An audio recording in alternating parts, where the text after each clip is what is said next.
Empezar este mes de octubre, hermanos, una serie de mensajes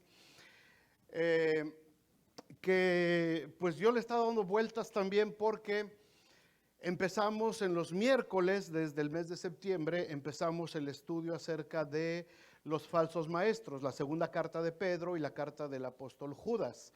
Pero de hecho todos los apóstoles, todos los escritores del Nuevo Testamento abordan este tema. Todos ellos hablan acerca de este tema como algo inminente que estaba por suceder, como algo que ya estaba sucediendo en el caso de Judas, de Juan y por supuesto Apocalipsis, el mensaje a las iglesias. Algunos lo veían que venía, como Pablo, Pedro, ellos anticipaban y decían, van a venir. Va a llegar el momento en que falsos maestros y falsas enseñanzas se van a empezar a infiltrar en la iglesia. Años después, poquitos años después, 10, 15, 20 años después, Pedro, Judas y Santiago ya estaban viviendo esa situación, ya se había cumplido lo que Pedro y Pablo habían anticipado. Jesús, por supuesto, en Mateo 24 lo anticipó también, y ya estaba empezando a suceder. Para cuando Juan escribe el Apocalipsis, por supuesto, el mensaje a las 7 iglesias, ya el Señor está fuerte hablando acerca de todas estas cosas que estaban pasando. Eso lo estamos viendo los miércoles, de manera detenida, estas cartas de Pedro y de Judas. Pero en medio de eso, hermanos, hay una situación que se está desbordando en este tiempo en medio de la iglesia cristiana en todo el mundo. Esto está a nivel mundial, en todo el mundo. Y es esta corriente llamada humanismo. Es una corriente, ahorita les voy a explicar de qué se trata. Y a lo largo de este mes quiero que la iglesia esté perceptiva, que estemos listos para percibir lo que el Señor nos está advirtiendo de lo que está sucediendo en este tiempo. Abran sus Biblias conmigo en Filipenses capítulo 1, por favor. Filipenses capítulo 1. Y miren lo que dice ahí el apóstol Pablo en los versículos 27 y 28. Pablo le hace una recomendación a la iglesia de Filipos y les dice: solamente les pido, o solamente que os comportéis como es digno del evangelio de Cristo, para que, o sea que yo vaya a verles a ustedes, o que ya no esté con ustedes, dice Pablo, que esté ausente, yo pueda seguir escuchando de ustedes que están firmes en un mismo espíritu. Y las últimas palabras de este versículo son importantes, léanlas conmigo. Dice: combatiendo unánimes por la fe del evangelio. Léanlo otra vez conmigo. Combatiendo unánimes por la fe del evangelio. Y el versículo 28 dice: y en nada intimidados por los que se oponen, que para ellos ciertamente es indicio de perdición, mas para vosotros de salvación, y esto de Dios.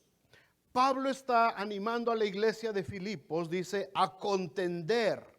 Judas también usa esta expresión y dice que tenemos que contender ardientemente por la fe. ¿Por qué esta urgencia, hermanos, en los apóstoles, ya desde el primer siglo de la iglesia, de defender la fe, de ponernos firmes en la fe, de entender la fe, de conocer la fe y de poderla defender? Porque ellos ya estaban anticipando lo que iba a suceder. El Espíritu Santo estaba revelando que iban a venir corrientes, que iban a filosofías y huecas sutilezas, como les llama Pablo, y que iban a tratar de infiltrarse dentro de la iglesia. Este es un tiempo difícil el que estamos viviendo, porque muchas cosas se están juntando a nivel mundial, hermanos. No tiene solamente que ver con la enfermedad, con la pandemia que estamos viviendo.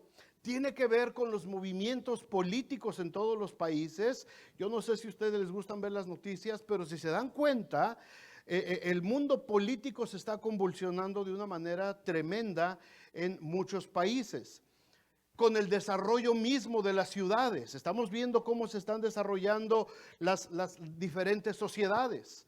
Las olas de migración en diferentes partes del mundo se están dando de una manera como no antes se habían dado en nuestra generación. Fenómenos naturales se están incrementando. Cada vez los huracanes, los temporales, cada vez vienen más fuertes, más destructivos, y no se va uno cuando ya está encima el otro y se están amontonando, y de pronto los incendios, y cada vez que vemos las noticias dice, ahora se rompió el récord de esto, de cantidad de agua, de incendios, de humo, de polución, de contaminación. Todos los días estamos viendo que se están rompiendo récords en diferentes cosas. Pero, hermanos, este tiempo particularmente difícil es un tiempo ideal para que muchos predicadores, para que muchos creyentes muerdan el anzuelo de querer anticipar los eventos de los finales de los tiempos. Todos sabemos que las desgracias apocalípticas y el juicio de Dios sobre el mundo van a venir. Lo sabemos, ¿verdad? Lo hemos estudiado. Van a venir. Sin embargo, nadie sabe cuándo va a ser el tiempo. Nadie sabe cuándo va a suceder. Nadie puede levantarse y decir, esto que está pasando ahora es lo que dice aquí en Apocalipsis, y ya se desató el jinete del hambre, y ya se desató el jinete de la hambruna, y ya se desató el jinete de la enfermedad. Nadie puede decir eso. Nadie lo puede asegurar, porque el Señor mismo, Jesucristo, dejó 2 tremendos candados para que nadie se atreviera a especular respecto de lo que iba a suceder en los últimos tiempos. Lo que estamos viviendo nosotros ahorita se nos hace raro porque a lo mejor no lo habíamos visto en nuestra generación. Pero si le preguntamos a nuestros abuelos, ellos vivieron también lo suyo. Los que vivieron el tiempo de la Segunda Guerra Mundial vivieron lo suyo. Los que vivieron las pandemias de la gripe española y todas esas, viruela, a principios del siglo XX, también pudieron haber dicho lo mismo. Y también hubo gente en ese tiempo que empezaron a decir que ya eran los tiempos finales y ya se había desatado el Apocalipsis. Jesucristo nos dejó 2 candados, hermanos, y quiero que ustedes y yo podamos tener en nuestra mente estos 2 candados. El primero está en Mateo 24, versículo 4, 5 y 6. Jesús estableció este candado, y todos como creyentes, como cristianos, tenemos que tener este candado puesto en nuestro corazón. Respondiendo Jesús les dijo, mirad que nadie los engañe. ¿Ok? Mirad que nadie os engañe. Es decir, tengan cuidado de que nadie quiera engañarlos. Porque vendrán muchos en mi nombre diciendo yo soy el Cristo, y a muchos se engañarán. Y oiréis de guerras y rumores de guerras. Mirad que no os turbéis, porque es necesario que todo esto acontezca. ¿Pero qué? Aún no es el fin. ¿El año 2020 es el fin del mundo, hermanos? No sé. A lo mejor sí, a lo mejor no. ¿Quién sabe? Puede ser. Pero el Señor nos está diciendo que nadie os engañe. Muchos profetas están saliendo, y ahorita que hay una efervescencia por las redes sociales y están saliendo nuevas redes sociales cada día, y se van metiendo, sobre todo los más jóvenes que se van metiendo, son vulnerables a este tipo de engaños. Así es que la iglesia tiene que estar firme en esta certidumbre, en este candado. El otro candado lo pone Jesús justo en el momento antes de partir, en Hechos capítulo 1, versículos 6 y 7. Entonces los que se habían reunido le preguntaron diciendo, Señor, ¿restaurarás el reino a Israel en este tiempo? Es decir, Señor, ¿ya merito nos toca? Y la respuesta de Jesús es un candado que queda ahí para todas las generaciones. No os toca a vosotros, no es tu problema, no te toca a ti meterte a investigar o a tratar de adivinar cuáles son los tiempos o las temporadas, las sazones que el Padre puso en su sola autoridad, en su sola potestad. Nadie lo sabe y no les toca a ustedes. Así es que cuando cada uno de estos predicadores, iglesias, profetas se levantan y empiezan a decir, ustedes tienen toda la autoridad de decir, No te toca a ti estar especulando sobre el fin de los tiempos, porque eso es asunto solamente de la autoridad del Padre. ¿Cómo va a venir el Señor? Como ladrón en la noche, dice Pedro. Repentinamente, ¡pum! Y dice Pablo, como en un abrir y cerrar de ojos. No te preocupes. ¿Cuándo va a ser? Preocúpate por estar listo para cuando sea. Preocúpate por tener a Cristo en tu corazón y poder servir al Señor y poder amar al Señor y poder vivir para el Señor, porque no sabemos cuándo va a ser. Así es que no podemos estar amarrados o temerosos, porque el santo profeta por allá ya dijo. Y como es el gran profeta, pues hay que creerle. No. Aunque sea el grandísimo profeta, aunque se los diga yo desde aquí, desde el púlpito. No, pues es que es el pastor, pues el pastor sabe. No. Si yo llego a decir una barbaridad, hermanos, ustedes por ahí, ey, quieto. No te pongas a especular, porque nadie sabe. Y Dios no nos mandó a meternos en las cosas que están dentro de la autoridad solamente del Señor. Así es que en estos tiempos, hermanos, y a lo largo de los años, mientras no venga el Señor, la iglesia no debe de dejarse engañar por ninguna de estas falsas llamadas. Pero de lo que sí nos advirtió el Señor y todos los apóstoles que escribieron epístolas, cartas, fue acerca de estas falsas doctrinas, o como dice Pablo, filosofías y huecas sutilezas que se han infiltrado dentro de las iglesias cristianas y evangélicas en todo el mundo.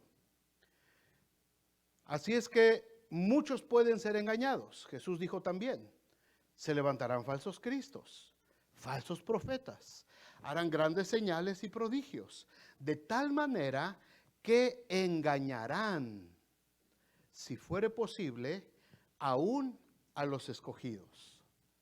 Muchos escogidos, muchos cristianos que yo he conocido a lo largo de mi vida, he visto cómo son arrastrados por estas corrientes y cómo ahora hablan con una vehemencia y con una autoridad todo este tipo de doctrinas y de mentiras, y algunos hasta escriben libros basados en mentiras.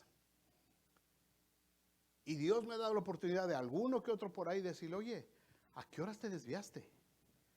¿A qué horas te dejaste influir por esta situación? Pero ya no oyen, se les cierran los oídos. Muchas veces, hermanos, este tipo de enseñanzas, este tipo de ideas son imperceptibles a simple vista. Por eso dice aquí el Señor, engañarán si fuere posible aún a los escogidos. Ahí están, muchos no las pueden ver. Pablo enfatiza que son tradiciones de hombres. Vean conmigo Colosenses 2:8. Dice, conforme a los rudimentos del mundo, es decir, a las cosas antiguas que han existido a lo largo de los siglos. Dice Colosenses 2:8, mirad que nadie os engañe por medio de filosofías y huecas sutilezas. Sutilezas, ¿qué es algo sutil? Díganme ustedes, ¿qué es algo sutil? ¿Algo suave? ¿Algo qué? Algo agradable. ¿Qué le suena algo sutil? Sigiloso. Astuto, ¿verdad? Lleva jiribilla, lleva cierta maña. Algo sutil es, por ejemplo, hermanos, cuando la hermana les dice, ay, ¿no te llegó un olor así como a carne asada? No te dijo, quiero que me hagas carne asada, directamente. Pero si no agarraste el mensaje, te vas a meter en una bronca. Ay, mira, ¿a poco ya abrieron el mall? No sabía yo. Fue la primera que se enteró. Y manda el mensaje sutil, no lo dice abiertamente. No te dice, amado mío, ¿me podríais llevar al mall? No. Ay, fíjate que abrieron el mall. Yo ni enterada, yo ni. Y se da la media vuelta y se pone a cocinar, esperando, ¿verdad? el oído está acá. Si te llegas a ser el que no oíste, mano, el Señor te agarre confesado. Porque en esa sutileza está esperando, ¿verdad? ¿Quieres? Nos apuramos a comer y vamos a dar una vueltita al mall a ver qué tal está. Ah, ya cayó. Ya cayó. Lo mismo las mujeres con los hombres, ¿verdad? Los hombres somos igual también. Siempre hay esas sutilezas. Está hablando, acá tengo, Ramón, gracias. Algo sutil, algo escondido, algo medio velado, algo como que no está totalmente descubierto, pero ahí está. Ahí está. Algo que nos está parpadeando, algo que nos está haciendo ojitos sutilmente, pero ahí está. Ay, yo no sé por qué ese hombre me persigue si yo no le he hecho nada. Y los ojitos. Sutil, algo sutil, algo sutil. En este mes, hermanos, con el favor de Dios, quiero que hablemos algunos de estos argumentos, que estas filosofías y huecas sutilezas, cómo se han ido infiltrando dentro de las iglesias, y a menos que estemos bien alertas, hermanos, estas filosofías se pueden infiltrar en medio de nosotros. Ahora, déjeme darle dos conceptos diferentes. No estamos hablando de doctrinas o sectas falsas, ¿ok? Una doctrina o una secta falsa, una iglesia falsa, se forma a partir de una mala interpretación bíblica, a partir de una exégesis incorrecta de la Biblia, y a partir de ahí se forma una falsa doctrina. Una falsa iglesia se establece con base en la doctrina. Es muy obvia cuando te dicen que Jesús no es el Hijo de Dios. Sopas, aquí hay algo raro. Es muy obvio, pero está basado en la Biblia. Está en la Biblia y es una deformación de las doctrinas bíblicas. Eso es una falsa doctrina o una falsa iglesia, una secta. ¿Ok? Pero por el contrario, las ideologías, los pensamientos, no es una deformación del evangelio, sino es una idea que anda por allá por el mundo y dice: me gusta cómo trabajan los evangélicos, los cristianos, los protestantes, como nos llamen. Vamos a incluir esta filosofía. O alguno de nosotros adentro de la iglesia quiere coquetear con alguna de esas filosofías. No deforma la escritura, sino que integra esa idea a la doctrina. ¿Se entendió más o menos? Secta o doctrina falsa, una deformación total de la doctrina bíblica. Ideologías, ideas o pensamientos que se adaptan a la verdad del evangelio. Ideas o pensamientos que se pueden adaptar dentro del evangelio. Y dentro de esas ideas, hermanos, dentro de esas filosofías está la antigua filosofía llamada humanismo.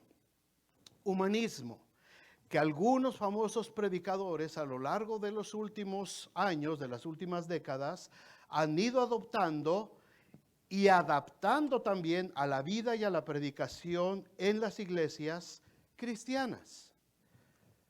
Si a ti te invitan a una iglesia donde está el ángel Moroni arriba con su trompeta, dices: no, ahí sí no, porque ahí luego la identificas, esta es una iglesia que no es. O te invitan ahí al salón del reino donde vas con tus libros rojos, dices: no, aquí tampoco es. Pero si te invitan a una iglesia evangélica, cristiana, bautista, preciosa, grande, en cualquier lugar, vas. Y muchas veces ni cuenta te das de estas huecas sutilezas que se están infiltrando dentro de las iglesias. Aquí mismo podemos hablar de alguna de esas filosofías que se nos pueden filtrar. A mí se me pueden filtrar. En la música se pueden filtrar, Benji. En la escuela dominical se pueden filtrar. en lo que hablan las hermanas en sus estudios. Por eso yo siempre estoy pendiente de ver qué cosas están estudiando. Que vamos a ver un libro, a ver, déjenme ver primero el libro, déjenme checar de qué se trata este libro. Porque esas ideas a veces ni cuenta te das y se infiltran. Y las creemos y las empezamos a practicar. Y no es que nos hayamos convertido en una secta o en una nueva religión. No, son ideas sutiles, casi imperceptibles, que se meten, pero que atentan en contra de la sana doctrina del Evangelio. ¿Están de acuerdo por ahí todavía? Ok. Así es que para entrar en materia, hermanos, vamos a empezar a definir brevemente qué es el humanismo o la corriente humanista, la definición tradicional. Si ustedes buscan en el internet, ponen en Google y ponen corriente humanista o humanismo, se van a encontrar que es la definición acerca de una filosofía o una ideología que se desarrolló aparentemente desde la Edad Media, desde los siglos XIV o XV más o menos, después del Renacimiento. Hay grandes expositores de esta corriente, filósofos, pensadores, gente que desarrolló estas teorías. Sin embargo, si nos remontamos a la Biblia, vemos que en el libro de Génesis también, desde ahí es donde empieza realmente la corriente humanista. ¿De qué se trata el humanismo a final de cuentas? El humanismo se trata de exaltar al hombre por el hombre mismo, así de sencillo. El humanismo exalta al hombre por el hombre mismo. Es decir, tú tienes un montón de cualidades, talentos, habilidades, forma de pensar propios de la naturaleza humana. El humanismo lo que quiere hacer es sacar todo eso de ti para que te vaya bien. No se oye mal, ¿no? Quiere sacar todo lo bueno que hay en ti. A lo mejor la gente dice que eres malo, que eres mala, pero el humanismo dice que dentro de ti hay bondad. Y la corriente humanista lo que va a tratar de hacer es sacar esa bondad inherente en ti. Porque la corriente humanista habla de que en todo el ser humano hay un principio de bondad. ¿Se oye mal?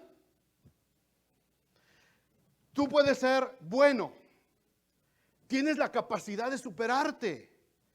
No tienes que quedarte derrotado, frustrado por lo que has vivido en la vida. Tú tienes la capacidad de levantarte y de salir adelante. Puedes deshacerte de todo eso que te estorba y salir adelante, levantarte y demostrar que tú puedes. No se oye tan mal. Tu vida, tu entorno va a cambiar a tu favor a partir de la gente con la que te rodeas. Rodéate de gente positiva, de gente que te anime, de gente que te ayude, de gente que te levante.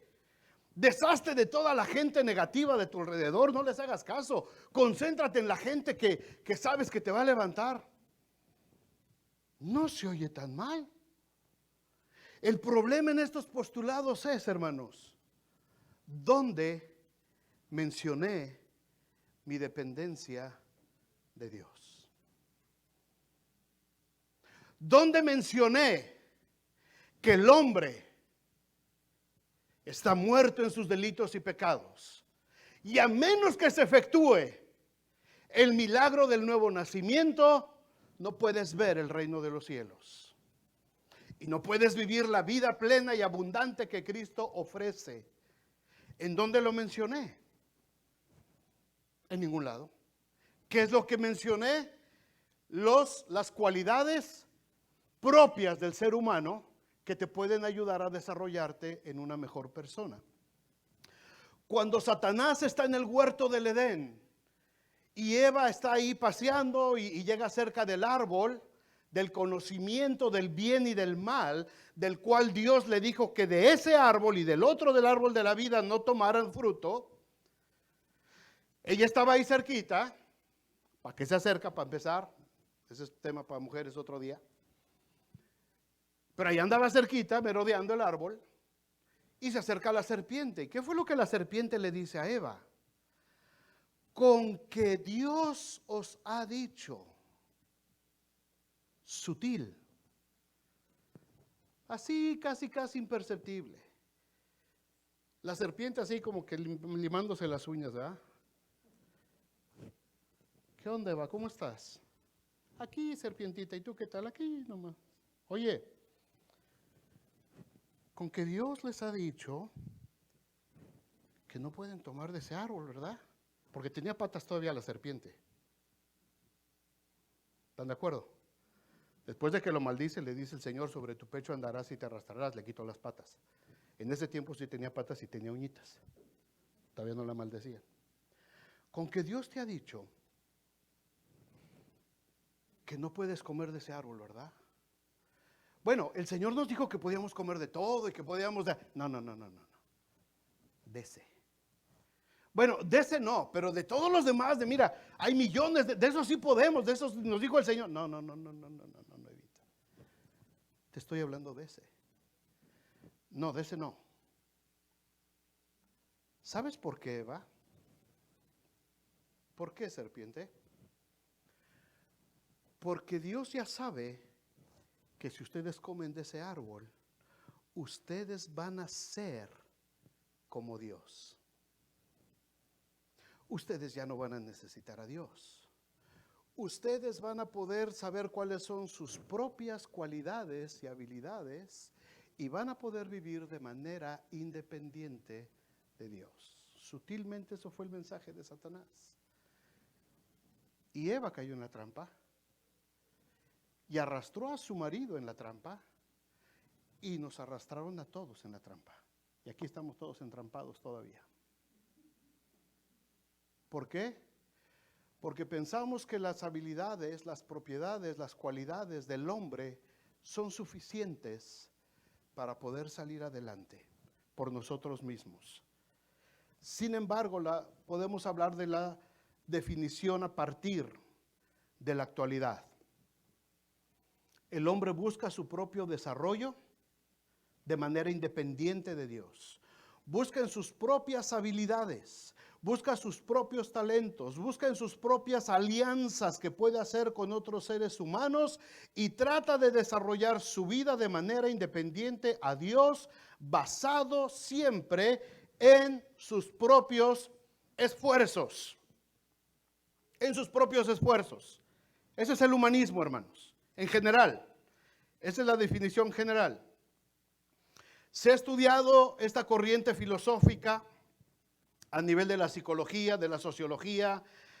Ha habido a lo largo de los siglos grandes exponentes de esta ideología, no se los voy a mencionar para no entrar en detalles, pero el humanismo, hermanos, ha caminado alrededor de los siglos. Si bien se ha empezado a estudiar a partir de los siglos XIV, XV y las últimas décadas, ha existido desde que el mundo es mundo, desde que estábamos en el huerto del Edén, ahí empezó a desarrollarse. En los últimos siglos, mientras el humanismo seguía este camino, hermanos, se encontró en el camino con algunas doctrinas del Evangelio, con algunos cristianos, la forma de pensar de Jesús, las enseñanzas de Jesús. Oye, esto se adapta muy bien a lo que yo estoy enseñando, dijo el humanismo. Lo que dice la Biblia refuerza lo que yo estoy diciendo.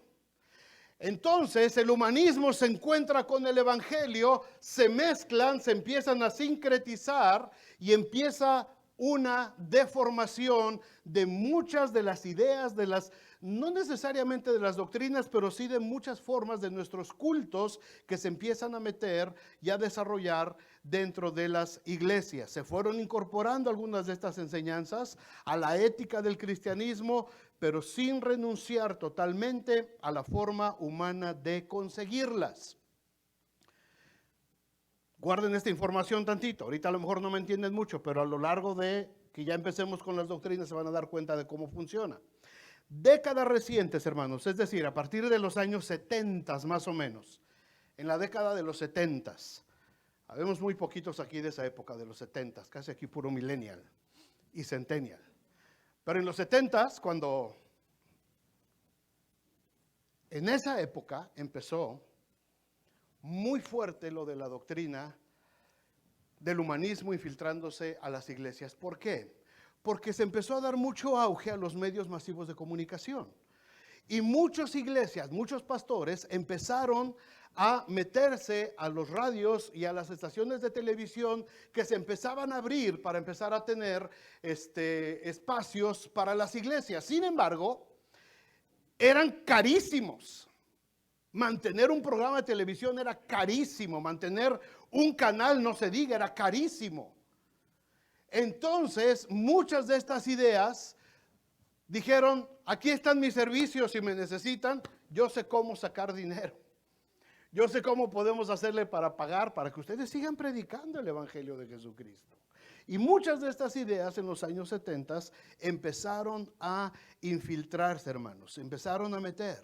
Y empezaron a salir muchos pastores, predicadores, grandes evangelistas, americanos y de otras nacionalidades, que empezaron a hablar acerca, infiltrar este tipo de doctrinas. Vieron que funcionó el asunto, los demás que siguieron en las siguientes décadas, y muchos pastores de muchas de las mega iglesias gigantes empezaron entonces a adoptar todas estas corrientes y pensamientos derivados del humanismo. No digo que todas las mega iglesias sean malas, pero muchas se han formado en base a este tipo de corriente de pensamiento. Muchos amigos míos se han ido sobre estos pensamientos y se han ido a agregar a esas iglesias. Predican, practican de manera sistemática esta mezcla de filosofías, adaptando versículos bíblicos, sacándolos de contexto y incluyéndolos dentro de sus predicaciones. Los apóstoles, hermanos, cuando escribieron sus cartas, advirtieron a la iglesia la presencia de todas estas doctrinas. Por supuesto, al correr de los siglos, las apariencias van cambiando, externas, pero lo interno, la esencia sigue siendo exactamente la misma.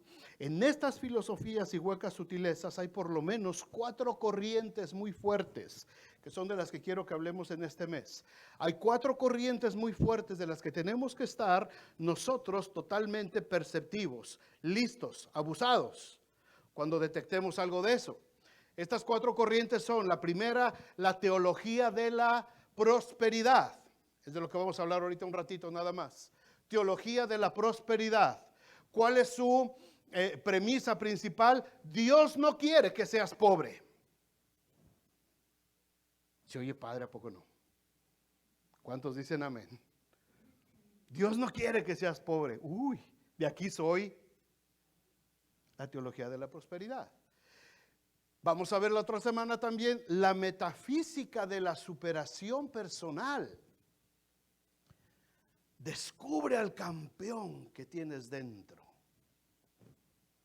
y sus grandes exponentes. Descubre al campeón que llevas dentro. Wow. Esta está muy fuerte, lo más fuerte está en Houston y en California, de camino a Los Ángeles, a San Diego. A lo largo de esta serie de pláticas, hermanos, entre paréntesis, no les voy a dar el nombre de ningún pastor, de ninguna iglesia, ni de nadie, de autor de libros, a nadie. No quiero aquí balconear, ni quiero exhibir a nadie. Lo que quiero es que la iglesia, todos nosotros, aprendamos y estemos listos para poder identificar, venga de quien venga. Si les doy algunos nombres, muchos se van a espantar y se van a escandalizar. No me preocupa que se espanten o se escandalicen, es lo que menos me interesa, pero lo que pretendo más es que todos podamos estar alertas para identificar cuando nos enfrentamos a una de estas corrientes. La tercera es la ideología de la declaración positiva. Decláralo. Decrétalo. ¿Cuántos quieren hacer un pacto? Dios me dio una palabra rema para ti. Y tú le dices, te hubiera dado mejor una pastillita de menta, mano. La cuarta, la ideología de las metas personales. Dios quiere que cumplas con todos tus sueños, con todas tus metas y que logres todo lo que tú te has puesto como meta en tu vida. ¿Por qué? Pues porque eres un hijo de Dios y te las mereces. ¿Se oye bien? ¿A poco no? No soy así tan gacho. ¿Dónde está el error? ¿Dónde está la trampa? ¿Dónde está el anzuelito, el hook, como dicen por ahí? ¿Dónde está el anzuelo?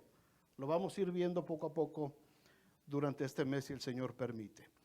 Así es que, antes de empezar un ratito con la teología de la prosperidad, lo que les dije ahorita, en esta serie de pláticas no quiero darles nombres de pastores, de iglesias, de escritores, porque el propósito no es juzgar o exhibir a nadie, sino que aprendamos a discernir. Lo que quiero es desarrollar en la iglesia el discernimiento propio, que cada quien diga, que no me pregunten, pastor, ¿puedo comerme este libro? No sé, disciérnelo.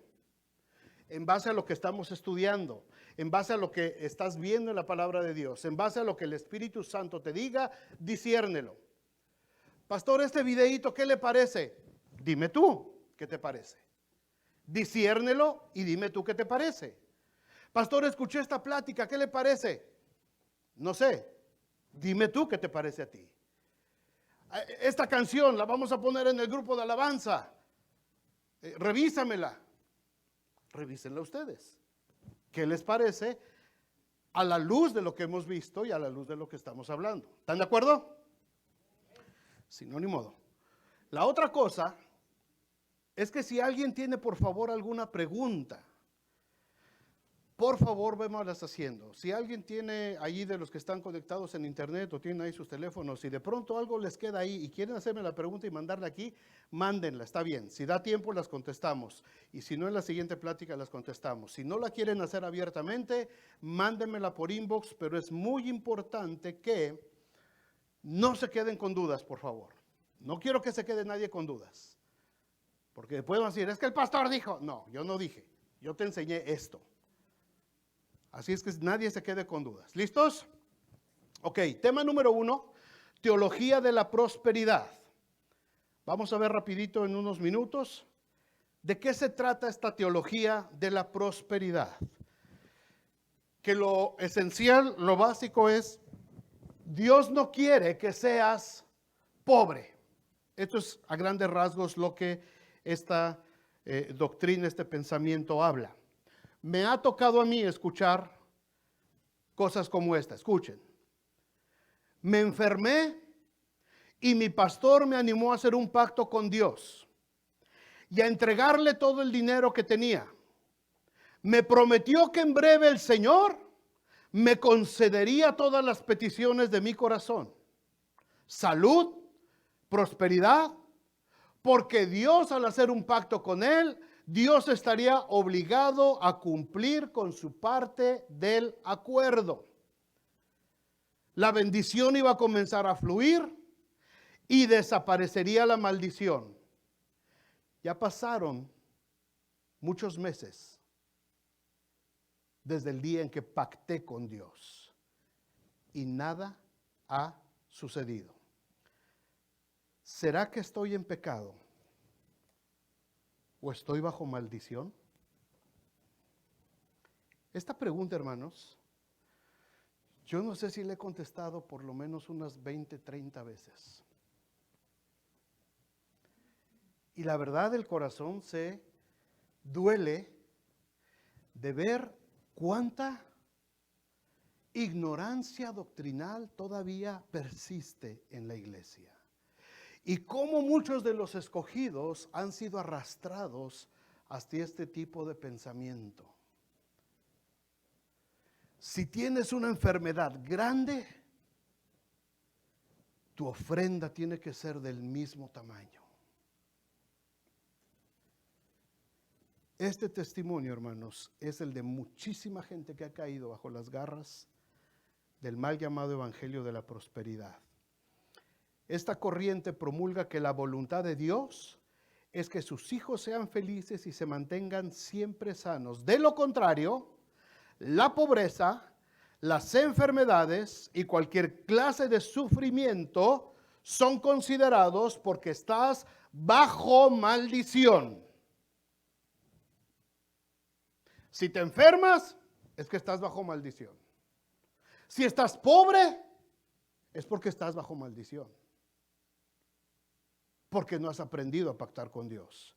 El énfasis de la mayoría de los exponentes de esta corriente fue en los 70s y sigue siendo ahora la sanidad divina, milagros de todo tipo, prosperidad económica a gran escala, se llenan grandes edificios, auditorios, estadios con sus cruzadas, porque la gente se mueve por el interés de recibir esa prosperidad. No la vida eterna en Cristo, no el perdón de pecados. Te mueve un interés. Yo quiero lo que ese hombre está prometiendo. Ven porque hoy en la noche es tu noche de milagros. ¿Y quién dice eso? ¿Quién dice eso? ¿Y si Dios hoy no te quiere bendecir? ¿Y si Dios quiere todavía que sigas siendo zarandeado como trigo? ¿Y si Dios todavía tiene planes para tu vida? ¿De dónde tengo yo la autoridad de decirte que hoy, si tú pactas y por supuesto te caes con una buena ofrenda, tus problemas se acabaron? Cruzadas y cruzadas, hermanos, harto estoy en mi vida desde que soy adolescente de ver ese tipo de cruzadas. Y viendo cómo tanta gente es arrastrada. Y llegaron. Y el espectáculo grandioso alrededor de ese hombre, no de Cristo, no de la salvación, no de la humildad, que diferente en las cruzadas de un hombre, por ejemplo, como Billy Graham, que predicaba salvación, nada más, salvación en Cristo. Y todos los demás haciendo un show. Y a ver, pásele, y aquí vamos a estar, y aquí vamos a estar, y pásale, y venga aquí frente, y venga aquí, y venga, y haga, ¿y qué le hizo? ¿Y qué le hizo? A ver, acuéstese ahora, ¿cómo lo haré? Y ahora,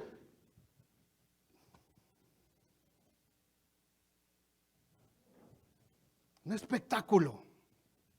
Algunas frases de la teología de la prosperidad son estas. La pobreza, la enfermedad y la muerte son una maldición. Este es el primer postulado. Esta es la bandera con la que salen ellos. La pobreza, la enfermedad y la muerte son una maldición. La teología de la prosperidad afirma que la pobreza, la enfermedad y la muerte son resultado directo de la maldición en que las personas y los cristianos se encuentran. Uno de estos predicadores de los años 70, y todavía está viejito, todavía vive, dice: la maldición o pena por haber quebrantado la ley es triple: la pobreza, la enfermedad y la muerte. Ahora, imagínense lo que implica esta declaración, hermanos. Imagínense que la pobreza, la escasez, la enfermedad son producto de la maldición, porque no has pactado con Dios. Jesucristo dijo: las aves tienen sus nidos y las zorras sus cuevas, pero el Hijo del Hombre no tiene un lugar donde recostar su cabeza. Jesucristo estaba pobre,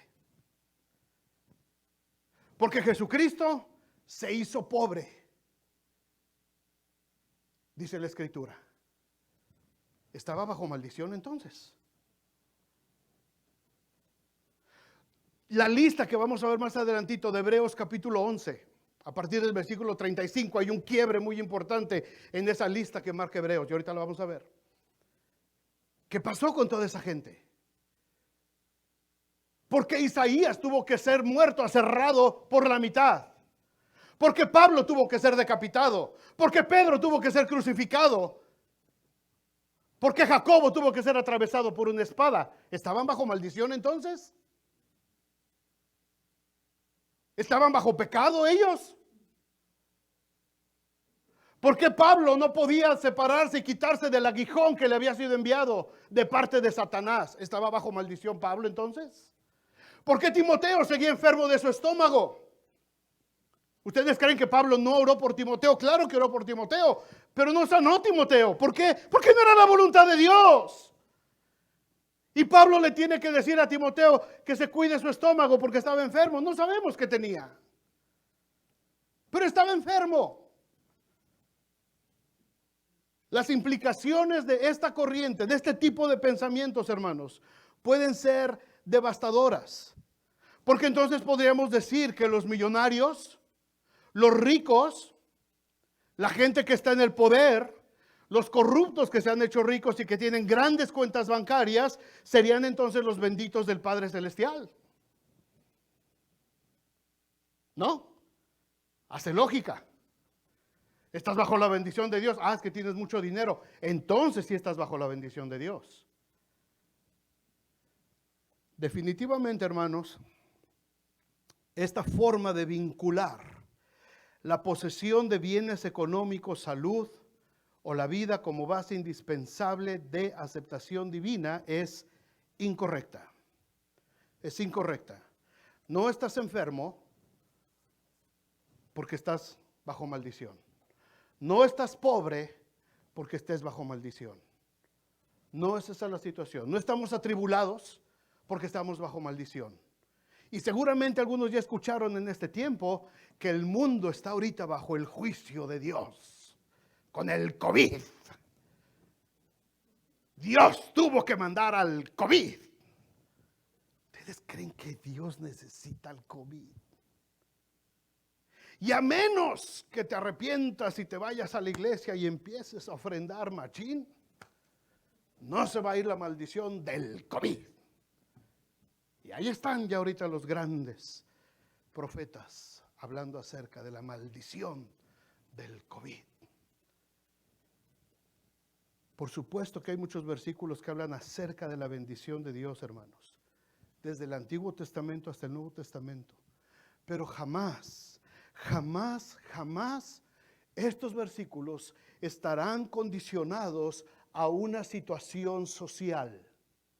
Ningún versículo de la palabra de Dios va a estar condicionado, escúchenlo bien, a una condición social. Estamos en medio de una condición social terrible, de una pandemia. Todo el mundo alerta. Pero los versículos de la palabra de Dios no están condicionados a esa pandemia. ¿Cuántos dicen amén? La palabra de Dios es firme, es fiel. Se trazó desde el inicio en una sola línea recta. Y no hay nada en el mundo que la haga desviarse para acomodarla a la situación que estamos viviendo. No. En el mundo tendréis aflicción. Y oiréis de guerras, por supuesto. Oiréis de rumores de guerras, por supuesto. Se acaban de desatar los guamazos allá en Europa Oriental. Oiréis de pestes, plagas, enfermedades. Eso va a pasar, dice el Señor. No es una situación de maldición. Job estuvo pobre y enfermo, pero no fue a causa del pecado. Job estaba en las llagas, con la sarna maligna. Se le murieron los 7 hijos. Le robaron todos sus camellos, le quemaron todas sus casas, se quedó sin nada. Y ahí estaba en medio de las cenizas. Y con un shingle, con una teja del techo, estaba rascándose la sarna que le había caído encima. Y todavía Dios le dice a Satanás: ¿has considerado a mi siervo Job, que no hay nadie más justo que él en la tierra? No es una condición de maldición. Lo que vivimos, lo que sucede en nuestras vidas, hermanos, puede ser consecuencia quizás de malas decisiones. O pueden ser situaciones que escapan a nuestro control. Pero Dios sigue siendo Dios. Y Dios jamás va a condicionar su bendición a que nosotros tratemos de torcerle el brazo con un pacto, con un decreto. ¿Quién podrá manipular, torcer el brazo del Señor? Filipenses 4:11 dijo Pablo: no lo digo porque tenga escasez. He aprendido a contentarme cualquiera que sea mi situación. Sé vivir humildemente y sé tener también abundancia. En todo y por todo estoy enseñado, así para estar saciado como para tener hambre, así para tener abundancia como para padecer necesidad. Y entonces viene el precioso versículo: todo lo puedo en Cristo que me fortalece. Todo, todo. La fortaleza de Jesús, hermanos, viene a nosotros sin importar cuánto tienes en tu cuenta bancaria. La fortaleza del Señor viene a mi vida sin importar el reporte, el diagnóstico que el médico me esté dando en ese momento. No está condicionado. La bendición del Señor. Cristo estará siempre ahí con nosotros para fortalecernos. Bendito sea el Señor. Él estará siempre ahí, sin necesidad de que yo lo tenga que condicionar, sin necesidad de que yo le tenga que torcer el brazo. Por otro lado dice Romanos 6:23, porque la paga del pecado es muerte, mas la dádiva de Dios es vida eterna en Cristo Jesús, Señor nuestro. Ciertamente la paga del pecado es muerte. ¿Hay muerte espiritual? Por supuesto que sí. ¿Y va a haber la muerte segunda? Por supuesto que sí. Todos los que vivieron en pecado y que no quisieron entregarse al Señor vivirán en pecado y morirán en pecado. Pero eso no tiene que ver con una maldición porque no quisiste pactar con el Señor. La pobreza, la enfermedad y las tribulaciones son parte de la vida de la humanidad. Desde el huerto del Edén, Jesús dijo en Juan 17:15, no ruego que los quites del mundo, sino que los guardes del mal. Amén. No ruego que los quites del mundo, dijo el Señor. O sea, vamos a estar sujetos a situaciones de escasez. Ni modo, a veces se acabó el trabajo. A veces nos tocó quedarnos sin trabajo, a veces nos quedó quedarnos sin un ingreso. Va a haber situaciones de escasez. Pero eso no quiere decir que estoy bajo la maldición de Dios. Porque estoy en el mundo y estoy expuesto a las situaciones que pasan en el mundo. ¿Me puedo enfermar? Pues sí. Pues sí, porque hay un montón de enfermedades degenerativas, crónicas, hereditarias, virus, contagios, en fin, hay miles de cosas por las que me puedo enfermar. ¿Por qué? Porque estoy en el mundo. Por esa simple y sencilla razón. Pueden suceder cosas, tribulaciones, algo, porque viene un huracán y nos... Pues sí, puede venir. Pero no es porque esté en maldición, es porque estoy en el mundo. Pero la oración de Jesús es, en medio de todas esas situaciones, guárdalos del mal. Guárdalos del mal, del maligno. Postulado de esta teología peligrosísima de la prosperidad. La motivación para dar consiste en invertir en el reino de Dios. La motivación para ofrendar, para diezmar, es motivada por una inversión en el reino de Dios.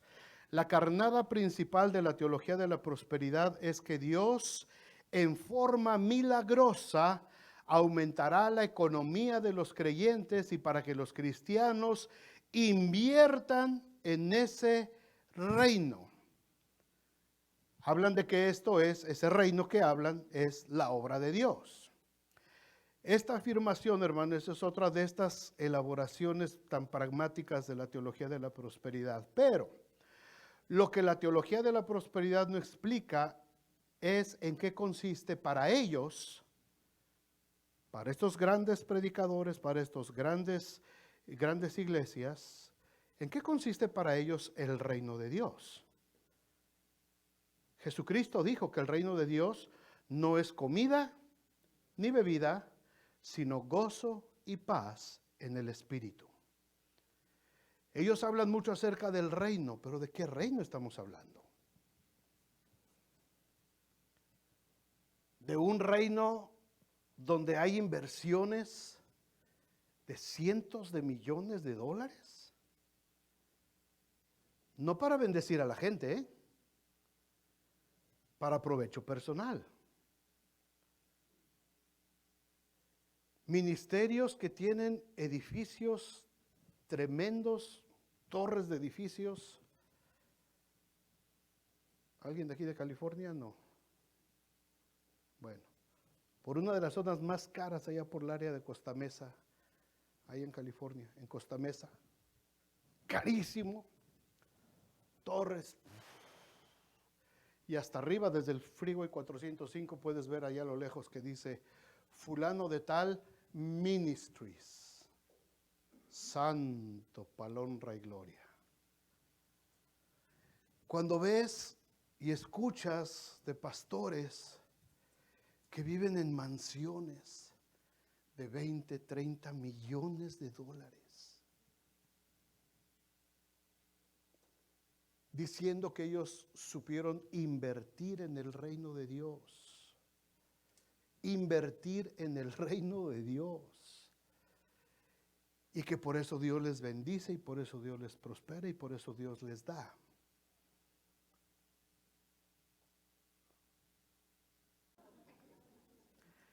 La teología de la prosperidad enfatiza la palabra inversión en el reino. Inversión en el reino, no con el deseo de bendecir la obra de Dios, lo cual es genuino. Podemos invertir en el reino de Dios para bendecir en el reino, sino por el interés de salir beneficiado de esa inversión. Ese es lo malo. Muchos de nosotros aquí estamos invirtiendo tiempo, dinero, esfuerzo, trabajo para que este lugar se levante, ¿verdad? ¿Y para qué queremos que este lugar se levante? ¿Y para qué queremos este edificio? ¿Y para qué queremos el auditorio grande? ¿Para qué? Porque queremos bendecir a la gente. No lo estamos haciendo para que ya que esté, entonces lo vamos a empezar a rentar y no, hombre, de aquí nos forramos. ¿Saben cuánta gente? Y ustedes lo saben porque son medios fiesteros. ¿Cuánta gente pagaría porque les rentáramos este lugar para sus fiestas? Si ponemos un letrero afuera o en el Facebook Market, se renta salón social para fiestas. Hermanos, ni cultos tendríamos porque tendríamos agendado todo el año. ¿A poco no? ¿Levantamos este lugar para eso? ¿Por qué? Porque este lugar lo estamos levantando para bendecir al pueblo de Dios. Y para bendecir a nuestra comunidad. Y para bendecir a esta sociedad. Ahí es donde estamos poniendo nuestro interés. No estamos haciendo esto porque esperamos recibir unas regalías. Porque estamos esperando recibir interés. Ninguno de ustedes, de nosotros que hemos dado nuestro dinero, que hemos ofrendado y que hemos dado nuestras promesas. Ninguno de ustedes tiene una carta que dice, mira, el dinero que estás dando te está dando tanto % de interés para final de año. Nadie. La teología de la prosperidad insiste mucho en que si tienes un negocio, invites a Dios a que sea socio de tu negocio. Convierte a Dios en un socio de tus negocios. Alguno quizás lo ha escuchado eso. Y libros hay para aventar para arriba. El mejor socio de tu negocio, Dios. Dios no es socio de nadie. Dios es el dueño del oro y la plata. Punto. De Jehová es la tierra y su plenitud. Se acabó el asunto. Dios nos está metiendo en negocios. Dios nos está metiendo a negociar contigo. Dios no está diciendo, dame y yo te voy a dar. Dios no está diciendo, dame el diezmo y yo te voy a dar el 20%. Dios no está diciendo jamás eso. El Señor dice, honra a Jehová con tus bienes. Hónralo. Es un asunto de honra. Es un asunto de adoración, no de inversión. No de inversión. No doy para que Dios me dé. No doy con el interés de recibir. Cuando estaba estudiando esto se me vino a la mente un cantito viejo como Matusalén. Lo cantábamos de chiquitos en la iglesia bautista a la hora de la ofrenda. Y ahora me doy cuenta del veneno que había en ese cantito. La ofrenda, la ofrenda. La ofrenda es del Señor. Si doy 1 centavo, el Señor me da 2. ¡Achis! Después con la devaluación ya era, si yo doy 1 peso, el Señor me da 2. Subió de centavo a peso. Ahorita ya estaría en dólares el cantito. Y pensando dije, ¿dónde está la base doctrinal y teológica de ese inocente cantito, sutil cantito. Entonces los niños decíamos, pues voy a dar mi pesito y vamos a esperar que el Señor me dé 2 pesitos. Oye, negoció 100% de ganancia. ¿Quién te da 100% de rendimiento? ¿Se dan cuenta dónde entra el engaño, hermanos? ¿Se dan cuenta? Es muy frecuente escuchar esto en sermones, que tus diezmos y ofrendas son una inversión que te va a redituar más utilidades. Al principio de mi ministerio, hace 33 años, yo lo dije, hermanos. Yo me lo tragué, completito. Y le pido perdón si alguien me ve de mis antiguos discípulos. Desechen eso que dije. Y tuve que ir aprendiendo de que no es así. No funciona así. Tengo un amigo mío que está malito, muy bueno, y escribió sus libros acerca de esto, de hacer socio a Dios de tus negocios. Y le tuve que decir, no, mano, le estás regando. ¿Hay promesa de bendición cuando ofrendamos y diezmamos, hermanos?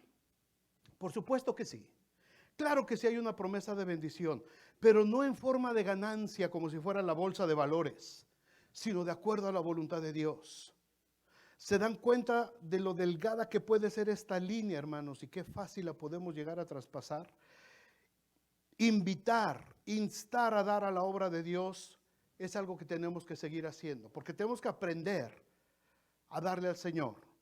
Pero debemos de aprender, y los pastores estamos obligados a enseñar, que la importancia de ser fieles en nuestros diezmos y ofrendas es bíblico, pero que es un asunto de adoración, que es un asunto de exaltar al Señor con mis bienes, exaltar al Señor con un corazón agradecido por lo que el Señor ha hecho en mi vida, por la prosperidad, por la bendición, por la provisión de Dios en mi vida, es que yo ofrendo. No espero recibir a cambio. Si el Señor me da, bendito sea el nombre del Señor. Y siempre el Señor nos bendice.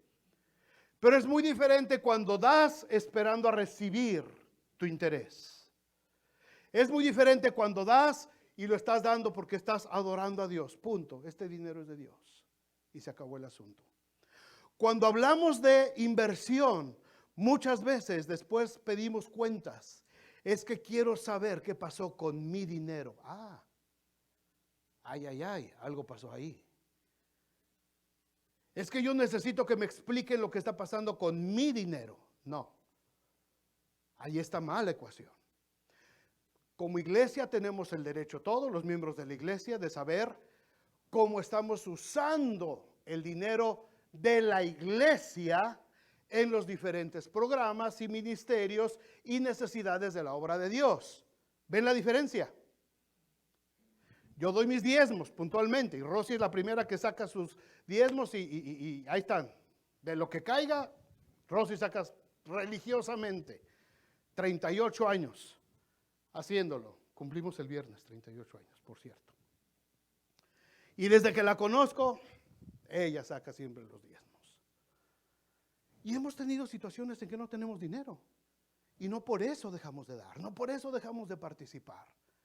Y jamás, y hemos estado en iglesias, hermanos, donde se ha hecho destrozo y medio, y se han robado, y se han ido, y jamás hemos dicho, ay, ¿y qué pasó con mi dinero? Porque eso te amarga, porque eso trae una semilla de amargura en tu corazón.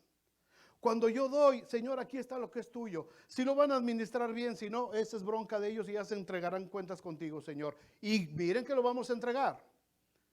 Richard, vamos a entregar cuentas delante de Dios. Y Carla y yo y los que manejamos dinero, lo vamos a entregar cuentas delante de Dios. Pero esa es otra cosa muy diferente a saber qué es lo que pasó con mi dinero. La motivación, hermanos, no es el interés personal de una recompensa, sino amor por la obra de Dios. No damos bajo presiones, no damos bajo promesas falsas de negociar con Dios. Jamás les he puesto una lista ahí de, estos son los que están diezmando, Y ahí le va la lista negra de los que no dan. El materialismo que vivimos a diario, hermanos, ha provocado ese alto grado de egoísmo, aún dentro de las iglesias. Dentro de las iglesias, cada vez hace más difícil animar a las congregaciones a colaborar económicamente con la obra evangelística, para apoyar la obra local, pero no es excusa para emplear tácticas comerciales o pseudo religiosas nocivas para levantar fondos. Aquí me han ofrecido cualquier cantidad de negocios, No sé si algunos de ustedes o ya no están, creo que ya se los llevó el Señor, pero me han ofrecido cualquier cantidad de negocios. Pastor, ¿por qué no hacemos, mira esto y este businessito así?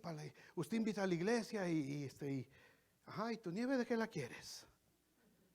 Dije, ¿tú crees que yo voy a usar mi liderazgo dentro de la iglesia para embarcar a la iglesia en un negocio? ¿Tú crees que es ético? Y yo sé que si yo les digo, hermanos, miren, hay esta situación de este multinivel, si vendemos de esto y se inscriben 10 abajo de mí, después de ellos se inscriben otros 20 abajo, hermanos, miren, acabamos el edificio de volada entre todos. No suena tan mal. ¿Y ustedes creen que como pastor voy a vender mi dignidad para sacar dinero así? Todos esos negocios, tarde o temprano, ¡pum!, revientan. Y cuando revientan, es un salpicadero. Es que tú me embaucaste, tú me engañaste y tú me devuelves lo que invertí. Me prometiste que mi inversión y... Santa paz. La iglesia no está para meterse en esos bretes. He visto iglesias reventar, hermanos. He visto iglesias reventar. Pastores a los que les advertí. Dije, no te metas en ese rollo. No puedes involucrar a la iglesia en ese tipo de negocios. A la iglesia la sostiene Dios. El Señor provee para la iglesia. Enséñales a ofrendar, enséñales a diezmar, enséñales a honrar a Dios con sus bienes, pero no los metas a negocios, porque va a reventar, tarde o temprano. Y la salpicadera va a ser espantosa y mucha gente se va a perder en medio de ese negocio, hermanos. Y hay pastores sin ética, sin escrúpulos, que meten a las iglesias en negocios y los embarcan. Y les piden firmas para, vamos a hipotecar con 10 casas que hipotequemos de aquí, hermanos, acabamos esto. ¿Qué les parece? ¿Quién dice yo? El primero que diga yo lo corro. Jamás. Ahorita un pastor amigo mío está en la cárcel en Tijuana. 15 años le echaron. 15 años por fraude. Porque embarcó a 10 hermanos de la iglesia a que hipotecaran sus casas. Y el negocio no funcionó. No era para la iglesia, era otro negocio que iban a hacer. Y el negocio no funcionó. Y se me fue al frescobote por 15 años, por fraude. Es peligrosísimo esto, hermanos. Y créanme, a lo mejor alguien de ustedes conoce alguna iglesia, pero hay iglesias que se meten en ese tipo de enredos. Esto no es de Dios. La iglesia, el Señor la ha sostenido a través de los diezmos y ofrendas de todos los que con un corazón alegre, sin, dice Pablo, sin tristeza, sin necesidad, ofrendamos al Señor. Y se sostiene la iglesia, hermanos. No pasa nada. No tenemos que estarnos metiendo en eso. Por último, ya se me fue el tiempo, ya debía haber acabado, ¿verdad, Uciel? Bueno, ¿me aguantan el último, hermanos? Bueno, pregúntenle a los niños, ¿verdad? Pobrecitos. Me voy rápido, el último. El tercer argumento de esta teología de la prosperidad es: la fe es una fuerza que debe de ser canalizada para conseguir el objeto anhelado. La fe es una fuerza. La fe es una fuerza que debe de ser canalizada. Vean bien, lean bien lo que estoy diciendo. La fe es una fuerza que debe ser canalizada para conseguir el objetivo o el objeto anhelado. La fe tiene que ser, es una fuerza. Este es uno de los aspectos más llamativos de esta corriente. Tiene que ver con la fe. Para ver el dinero multiplicado, para ver otros milagros económicos extraordinarios, es necesario tener el recurso poderoso de la fe. La fe es el ingrediente principal de esta corriente. Es como el motor que hace caminar esta idea. La declaración de muchos de estos predicadores en este aspecto, hermanos, es muy contundente cuando dicen esto. La fe es una poderosa fuerza. Se trata de una fuerza tangible, o sea que la puedes ver, la puedes tocar. Al manifestar fe, Dios activa. Al manifestar el temor, el diablo es el que se activa. O sea que si tienes fe, activas a Dios. ¿Se dan cuenta? Algunos se quedaron como que, no, pues sí, ¿no? Tu fe activa a Dios.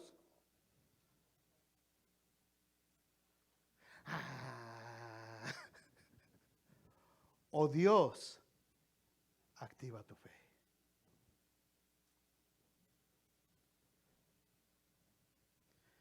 La gasolina por sí sola es la que hace que tu carro arranque en las mañanas. ¿Qué es lo que hace que arranque la gasolina? Algo que se llama marcha, el starter, ¿verdad? Y arranca, porque hay gasolina en el tanque. La fe no la usamos para manipular a Dios. Por eso Santiago dijo claramente, 4:3, pedís y no recibís, porque pedís mal, para gastar en vuestros deleites. Esta afirmación de la teología, hermanos, de la prosperidad tiene a lo mejor un poco de verdad, como todo lo que ellos dicen, ¿verdad? El asunto que aquí deja la fe atrapada en el comercialismo que se relaciona con Dios. No está sujeto a la voluntad de Dios.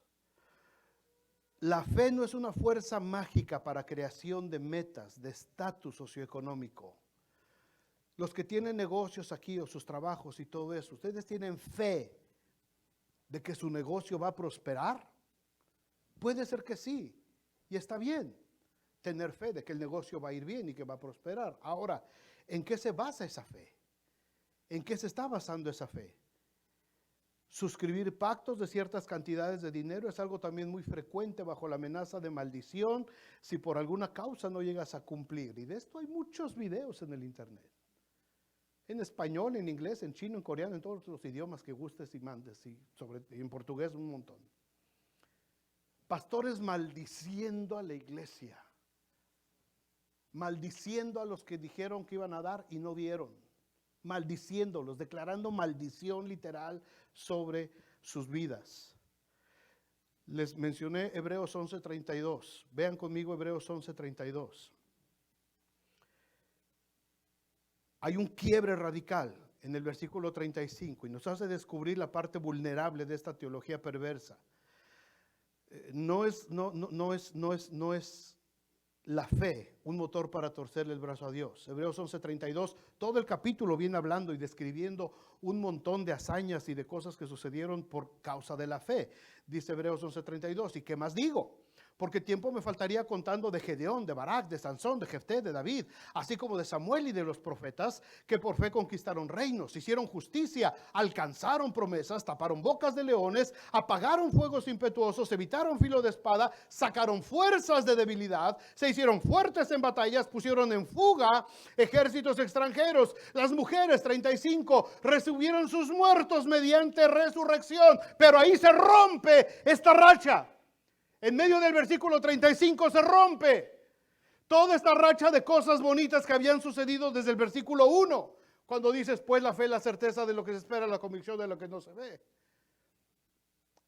Y entonces la cosa cambia.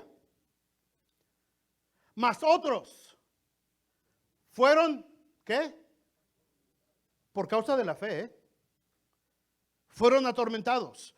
No aceptaron el rescate a fin de obtener mejor resurrección. Otros experimentaron vituperios, azotes y además de esto, prisiones, cárceles. Fueron apedreados, fueron aserrados, puestos a prueba, muertos a filo de espada, anduvieron de acá para allá cubiertos de pieles de ovejas y de cabras, pobres, angustiados, maltratados, de los cuales el mundo no era digno, errando por los desiertos, por los montes, por las cuevas y por las cavernas de la tierra. ¿Por qué lo hicieron todo eso? Por fe. Lo vivieron por fe. Porque la fe no tiene que ver con recibir cosas buenas de parte de Dios. La fe no tiene nada que ver con la prosperidad económica de parte de Dios. La fe no es para que recibas lo que tú quieres nada más. La fe es para aceptar la voluntad de Dios agradable y perfecta. Que a veces no nos gusta, pero es necesaria. ¿Qué hubiera sido de nuestra vida? ¿Qué hubiera sido de la narrativa del plan de salvación sin todos estos hombres y mujeres que narra desde el versículo 35 en adelante? ¿Qué hubiera sido de nosotros? ¿Dónde estaría nuestra esperanza si no tuviéramos esos testimonios de fe? Muchas de estas iglesias giran sus vidas en torno a un líder carismático que por lo general no está sujeto a ninguna autoridad. Por lo general. Todos estos grandes teólogos de la prosperidad, todos estos pastores de las super mega iglesias que están en este rollo, casi ninguno de ellos está sujeto a una autoridad. Ellos son la autoridad. Ellos son la autoridad. Ellos son los que dicen lo que está bien y lo que está mal. No hay un concilio, no están sujetos a una denominación, no hay un board que les pueda decir, oye, le está regando. No, ellos son la autoridad en ese momento. Hay mucha arrogancia. Nadie les puede cuestionar, nadie los puede contradecir. La gente tiene que obedecer ciegamente porque viven bajo una amenaza constante de que nadie puede hablar en contra del ungido de Jehová. ¿No he escuchado alguna cosa de esas alguien? Es que si no haces lo que yo digo, estás levantando tu mano en contra del ungido. Ay, amasita. Permíteme quitarme el calzado de mis pies, porque el lugar que piso santo es. Ellos ponen el estándar de cómo puede llegar a vivir una persona si sabe aplicar estas enseñanzas. Viven en mansiones de lujo, manejan autos carísimos. Yo no digo que esté mal tener un buen carro. Oye, pero ¿para qué quiere un carro de $150,000? Como el que vi la semana pasada en el aeropuerto, un McLaren. Llegó la cosa es atrás de mí. La torre, dije, ¿y esto qué es? Se levantan así las puertas. Y sale un cuate acá, en sus jeans. Y le digo, oye, ¿qué carro es este, mano? Oh, es un McLaren. How much? 150. $150,000. Yo me puse a pensar, $150,000, no hombre, con eso acabo todo el aire acondicionado de la iglesia. Y con esto también ponemos todo el auditorio grande con eso. Hermanos, esta gente pone un estándar tan alto de vida. Rosy me enseñó un videíto de uno de estos hombres, así en el púlpito, con todo el auditorio lleno a reventar, rasgando su saco.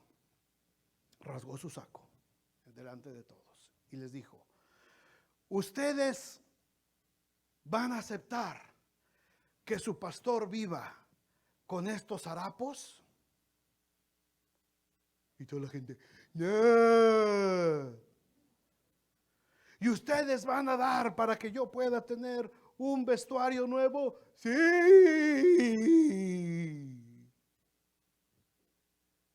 Eso indigna, hermanos. Es una vergüenza el evangelio eso. Una profetisa tirada en el suelo, porque Dios le dijo que no se levantara hasta que su cuerpo estuviera totalmente cubierto de billetes. Y la gente haciendo fila para pasar a poner los billetes. Y la mujer aquí con su micrófono levantaba la cabeza y veía, todavía no, hermanos, todavía no. ¿Acaso ustedes van a dejar aquí que no resucite yo en el Señor? Y la gente volvía a pararse y volvía a formarse para venir a dejarle, a poner dinero en su cuerpo hasta que su cuerpo estuviera cubierto, porque Dios le había dicho.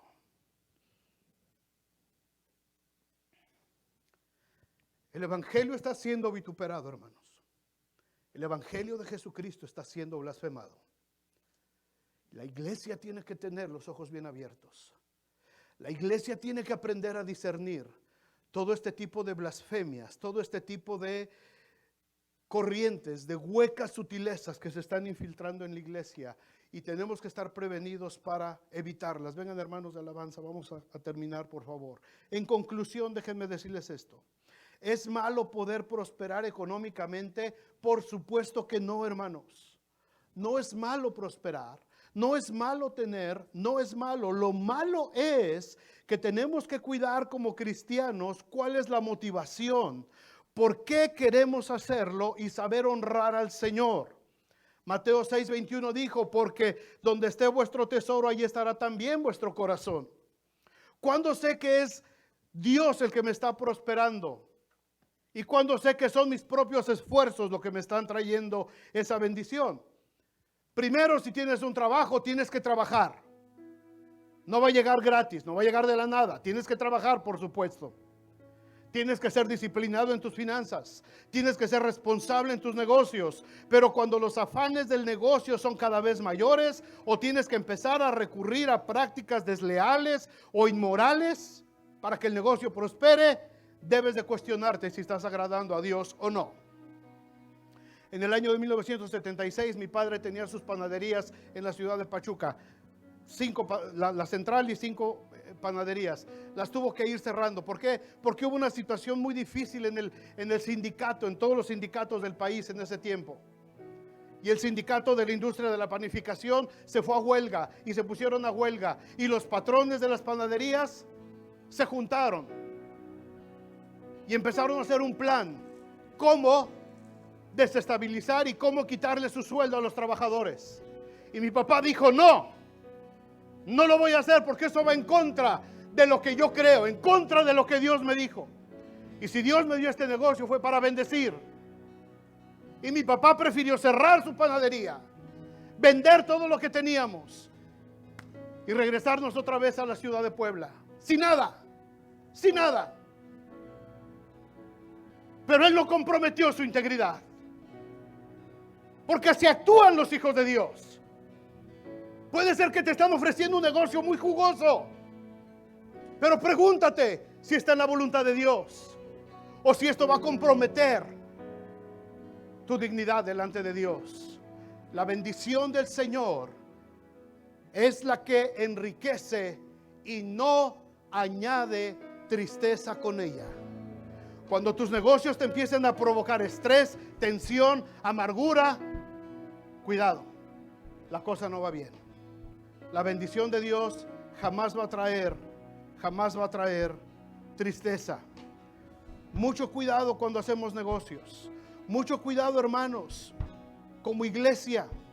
No se dejen manipular. No se dejen manipular. Desde este púlpito, mientras yo esté aquí, procuraré y evitaré no hacerlo. Pero si de pronto una de estas ideas se me infiltran y yo la digo, hermanos, por favor, díganme, pastor, la regaste, pastor, te equivocaste.